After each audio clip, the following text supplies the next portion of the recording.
Alright, so we're doing this for a second time because I am stupid. You know how when I did my commentary, if you watched my commentary, if you didn't, then you don't know what's going on. I put it on selfie mode so that I could see. I also want to do for all commentary, so I could see that it's recording all right, and if there's like a message or something pops up, you know. So yeah, that's what I had it on, and I forgot, and so I recorded this whole review with it facing my self-made stand here. So now I got to redo the review because. So the review, if you don't remember, I randomly picked from behind me, and that was Central Intelligence. So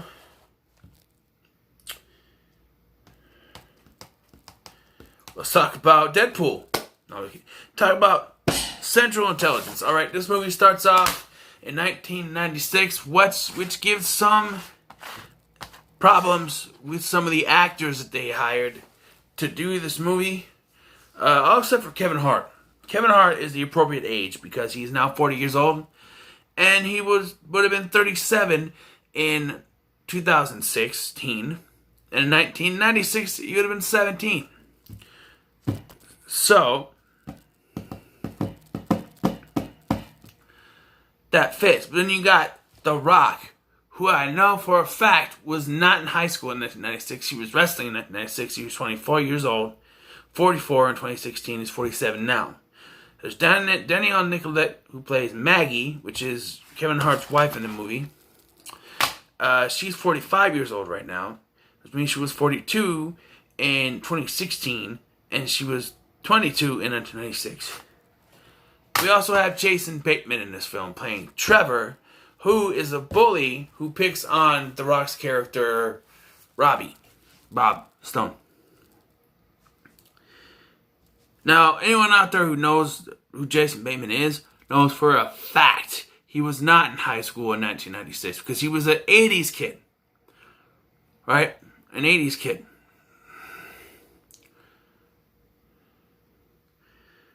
You know, the Hogan family. Teen Wolf 2.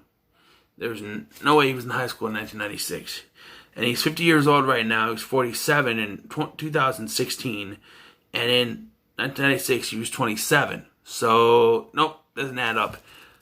That's the only problem, really, with this movie. There's another one, like the reveal of the villain, of who that really wasn't really a reveal to me because I figured it out. When you cast Aaron Paul to be in your movie, it's kind of, as soon as I saw him, I'm like, that's the villain. You know, that's the villain. So what's the story? The story is in 1996, Robbie Weirdick is tortured by a bully named Trevor and his friends. He's in the shower singing "My Love Never Gonna Get It" when he is thrown out into the gym buck naked, and he is covered up by Calvin Jr., played by Kevin Hart. The de-aging on Kevin Hart and Danielle Nicolette is good, but they make The Rock fat, and it kind of makes him look like a CGI flubber type character.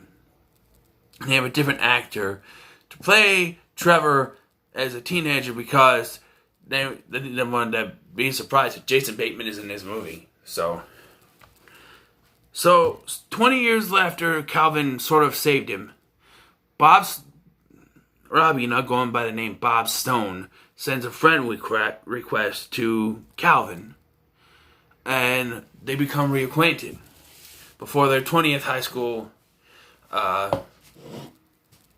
reunion.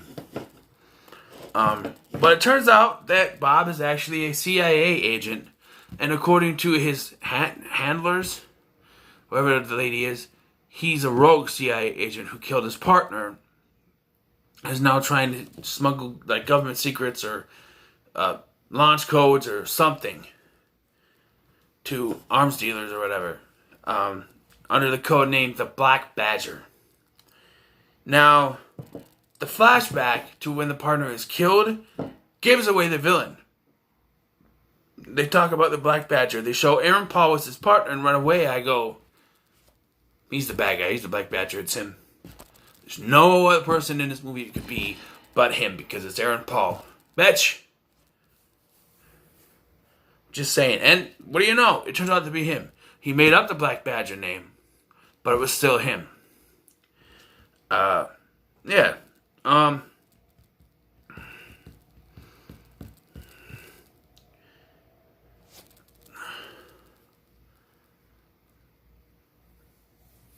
trying to think. Well, some of the good things about this movie is that Kevin Hart and The Rock, they get along pretty well. They're very good as a duo in this movie. Where it gets cringy is there's a scene where The Rock pretends to be the marriage counselor that Calvin and his wife go to see. And it's just, you know it's not the counselor. Calvin knows it's not the counselor, but the wife is none the wiser. And they keep that charade up. And even towards the end, when they show up at the reunion, she's like, "What's Dr. Dan doing here?" He's like, no, that's not Dr. Dan. That's Robbie Weirdick. Bob Stone. But yeah. And like I said, Jason Bateman being in this movie, that scene should have went differently, alright? This is the way the scene goes in the movie. They go to see Jason Bateman's character, Trevor, because he's the only one that can help them. He agrees to, and then he tells them he's become, like, he found Christ, and he's a churchgoer and everything, and he apologizes for everything. And that's when Bob goes, "I don't know what to say," and he says, "How about?" And the Oscar goes to Trevor, because he was lying the whole time. Now, Bob has been afraid of Trevor since he was bullied as a teenager, and by the end of this, he's still afraid of him. He looks and sees his reflection as fat Robbie Weirdick, and he just walks out. That's how the scene ends. The way it should have happened is that while he's doing this apologizing and saying he found Jesus and all that, that's when Rob should be like, "Oh, I've been afraid of this guy my whole life. He's not a bad guy anymore. He's a good guy. I don't need to be afraid of him. You know? Why should I be afraid of him?"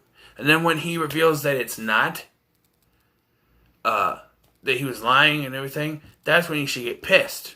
Bob should get pissed and say, "You know what? He was lying. He lied. He lied to me, but I'm still not afraid of him." Then punch him in the face. Because there's a scene later where he conquers his fear at the reunion. And that drags the movie. How long is the movie?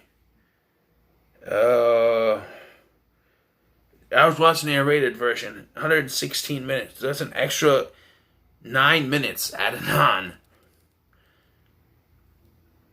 I don't know what was. I don't know if I've ever watched the theatrical, but I was watching the unrated version.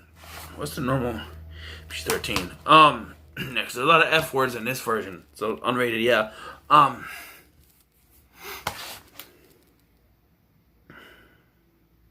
So nudity. All the nudity you see is Robbie's butt cheeks, but so yeah, there's a scene later in the movie towards the end, because the movie, after they deal with Aaron Paul's character, the Black Badger or whatever, they deal with him, and then they show up at the reunion, right? They're, clear of everything, show up at the reunion. That's where the movie ends, where they're talking and stuff, and they look at each other and say, and the wife comes up and they introduce, Bob to it and everything, and say, "Let's do this." And that should end, and then cut to the credits. We see some dancing, then Bob should talk to the girl he had a crush on in high school, and just kind of go, while the credits are scrolling by, so that it's not taking up more time. But what they do is they extend it more. They have them go into the party afterward, into the reunion, right? Bob has made the homecoming king, or whatever, prom king. I don't even think they even elect a queen, because after they're doing his speech, he gets made fun of. He punches Trevor and then gets naked because that's where he was thrown out naked. So he gets naked and in front of everyone, and then he talks to the girl while he's still naked. Melissa McCarthy's cameo. He talks to her while he's naked. She had two lazy eyes when they were younger. When takes the glasses off, go like that. That's cross-eyed, right? Not lazy eye. I have a lazy eye. See that? That's a lazy eye. They would both be going the opposite direction, not in. In is cross-eyed. Both out is lazy eye. I believe. I don't know. I can't see what my face looks like. I'm no expert on cross-eyed, lazy eye. But that just drags on. And then after the whole reunion, there's another scene where now she's pregnant. Maggie's pregnant. The wife is pregnant because he wanted a kid. And then he's going to his new job with Bob. Bob gives him his leather jacket because that's what he used to cover him up. Gives it back. And then that's where it ends. And then we get a bunch of bloopers in the credits or whatever. Put the bloopers, a special feature on the DVD. I put the extra stuff, the dancing, the meeting the girl, the talking to the girl, and the job thing with the jacket in the credits. So that it's not, so the credits are rolling and people who stay for the credits don't have to wait for the credits. It's going through. And then as soon as it's done, they can leave. I'm just saying, it's better that way. I don't know, even the credits make it drag on, I guess, but because I guess they had to put in it, she's pregnant now, so that baby thing he was talking about earlier, you can just take the baby line out, or, here's the thing, instead of that thing, when he's apologizing to her, he said, all I want to do is have a child with you. And that's what she could say, well, then I have good news. I'm pregnant.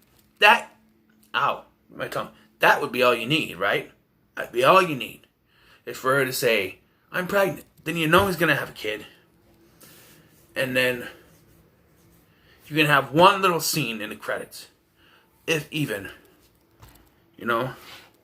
Or he could get the jacket back there at the reunion. Hey, before we go in, I got one thing for you. Reach in, grab the jacket. Puts the jacket on and he wears it at the reunion. That would make sense, right? I'm just saying.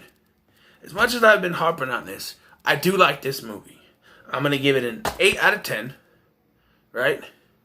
Or did I give it a 7 last time? I'm going to give it an 8. I don't care. I'll give it an 8 out of 10. Yeah, 8 out of 10 for Central Intelligence. Now, like I've been doing, pick a random title. I picked one out, and I got Princess Bride. But, because I want this to be authentic, I'm going to reach in again. I should show you. I have a box. Box of DVDs of Blu-rays here. And I'm going to pick a random one right now. Ready?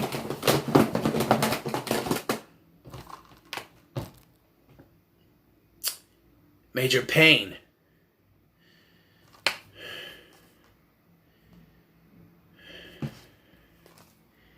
Major Payne.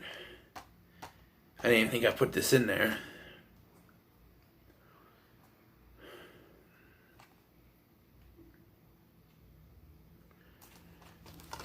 Major Payne.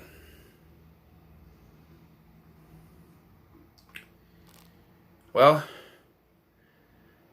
I guess my next review is going to be Major Payne.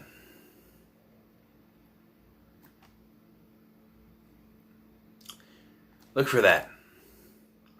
So, what are your thoughts on Central Intelligence? Let me know in the comments. Remember to like, share, and subscribe. Until next time, love, peace, and chicken grease. Major Payne.